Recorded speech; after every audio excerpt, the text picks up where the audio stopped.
Hey, I'm Keith with EEI. I'm here to talk about our domestic booster pump system. As you can see, it's a triplex system. We've got our pump controller that's basically sequencing, cascading the pumps to maintain a constant pressure set point. As far as the pumps are concerned, they have integral VFDs on them. The seals on these last a long time, so I have probably replaced one seal in my career on these. But if you do, it's a single piece cartridge type seal, screws on, so it's not those typical 3-piece that you're probably used to seeing. The biggest thing on this is our control panel. This is going to be your interface to everything that's going on. Any button that's lit up green is active. Any button that's not is inactive. So if in doubt, you can always go to your home screen. This is your home screen right here.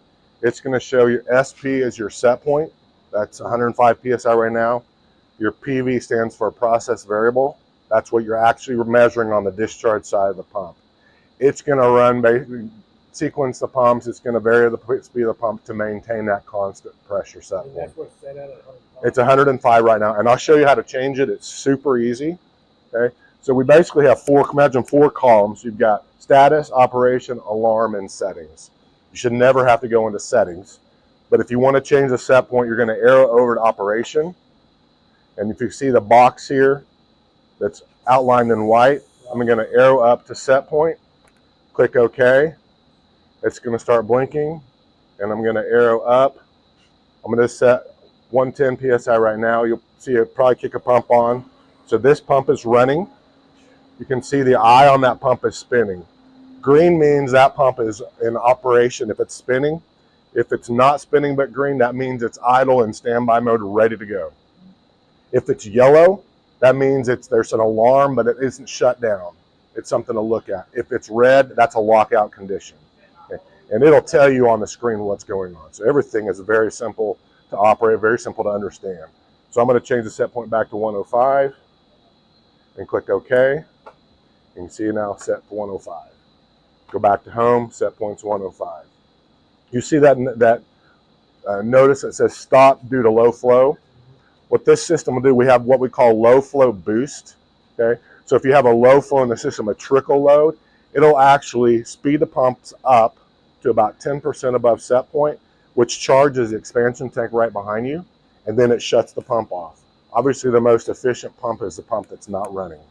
Okay, so it'll charge that, so then you get a spike load. That'll handle the initial pressure before this will kick on. Sometimes it happens so fast you really can't even tell. But it will tell you low flow boost or stop due to low flow. That's an energy savings feature.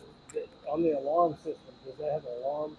Is it only here, or did they ever tie it in over there? I believe, Alex can probably answer that better than I could, but I believe it does have a backnet card inside of it, and I'm assuming that it's feeding back to your building. ABS?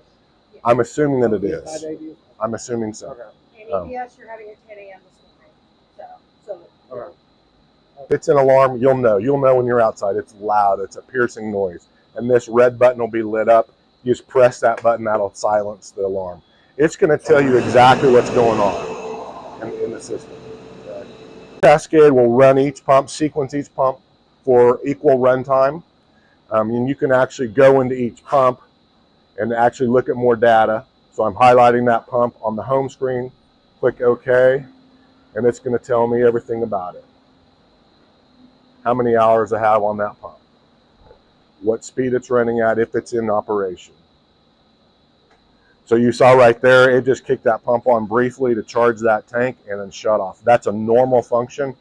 Since each pump is on a VFD, it doesn't hurt the system at all for it to turn off and on right away. You can see if on our screen, it's showing our suction pressure and our discharge pressure. So we have transducers on both the suction and discharge side. And it's maintaining that set point. Okay? Really about it on that system. It's a very simple, user-friendly. And that's, again, if you lose a VFD, which these VFDs are. So if we lose the controller, is there a way to turn the VFD on to a certain speed? If you lose this controller, the system's down. Okay. Because I know some of the VFDs, like on other equipment, you can set just the VFD or a certain percentage? Right. Now you can, that's a good question. You actually can.